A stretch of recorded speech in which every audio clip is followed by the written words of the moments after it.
स्वतंत्रता स्वागत भाग 5 विस्तार से। पिछले भागों में श्री नटराज जी ने अपना कवि कर्तव्य निभाते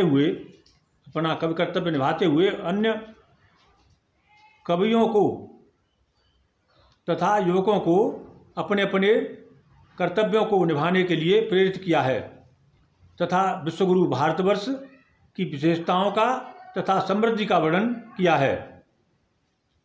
अब द्वितीय सर्ग में श्री नटराज जी कहते हैं कि हमारे भारतवर्ष में सभी प्रकार के सुख थे। हमारा भारतवर्ष पृथ्वी का स्वर्ग बना हुआ था तथा यहाँ मनुष्य मुक्ति तथा भुक्ति का साथ साथ अनुभव करते थे। अब आगे देखिए, किसी का भाग्य कभी सूचना देकर बुरे दिनों को नहीं लाता है। आंख वालों की चकाचौंध में अंधे के हाथों बटेर लग गई। सर्व सुखों की खान देश था यही मेदिनी पर का स्वर्ग। भुक्त मुक्त दोनों का सच्चा अनुभव करता मानव वर्ग। नहीं सूचना देकर आता दुर्दिन लिए भाग्य का फेर। दर्ग वालों की चकाचौंध में अंधे के कर लगी बटेर। अब देखो आगे कालचक्र ऐसा चला कि यूरोप के अच्छे दिन आ गए। उसी समय से भारतवर्ष के लिए काली रात आ गई, अर्थात भारतवर्ष के लिए दुर्भाग्य आ गया। यह अचानक ऐसा समय आया कि उसी समय से ही अनहोने से कार्य होने लगे जिन्हें भारतवासियों का विवेक भी नहीं रोक पाया।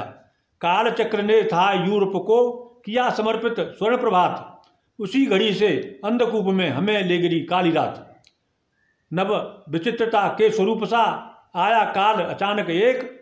अनहोने से कार्य हो चले रोक न पाया जिन्हें विवेक। श्री नटराज जी कहते हैं कि जिस भारतवर्ष की समृद्धि को अंग्रेज पल भर को स्वप्न में भी नहीं पा सकते थे, ऐसी समृद्धि अंग्रेजों की नीली आंखों को अच्छी नहीं लगी।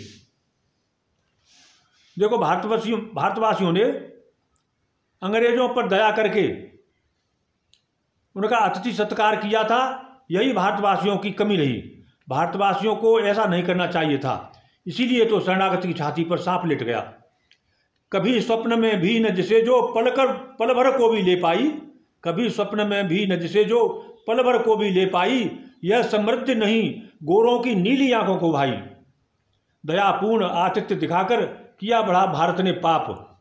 इसीलिए तो शरणागत की लेट गया छाती पर सांप। कठिन समय में भूखे यूरोप वालों को जीने के लारे पड़े हुए थे। वे यूरोप वाले भारतवर्ष के ऊपर ऐसे टूटकर गिर पड़े जैसे कि मरे हुए पशु पर कुत्ते गीदड़ और गिद्ध खाने के लिए टूट पड़ते हैं।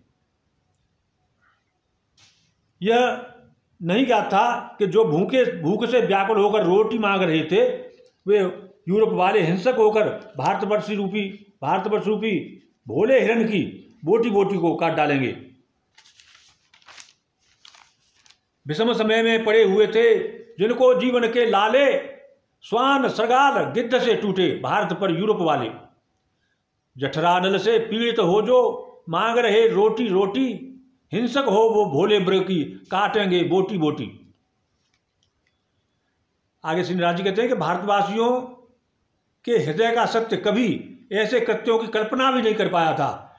इतने में ही भारत की भूमि पर अंग्रेजों की कुटिलता नृत्य करने लगी। वह कुटिलता कभी भूसी के वेश में घुसी थी, कभी डुप्ले के शरीर में घुसी हुई थी, कभी क्लाइव के शरीर में घुसी हुई थी। उनका सत्य न ले पाया था कभी कल्पना में वे कृत्य।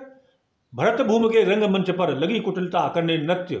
कभी घुसी थी भूसी वेश में, कभी डुप्ले काया में, कभी कलेवर में क्लाइव के खड़ी कपट की छाया में। वह अंग्रेजों की कुटिलता कभी कृत्रिम पत्र के द्वारा अमीचंद व्यापारी को बहकाती थी।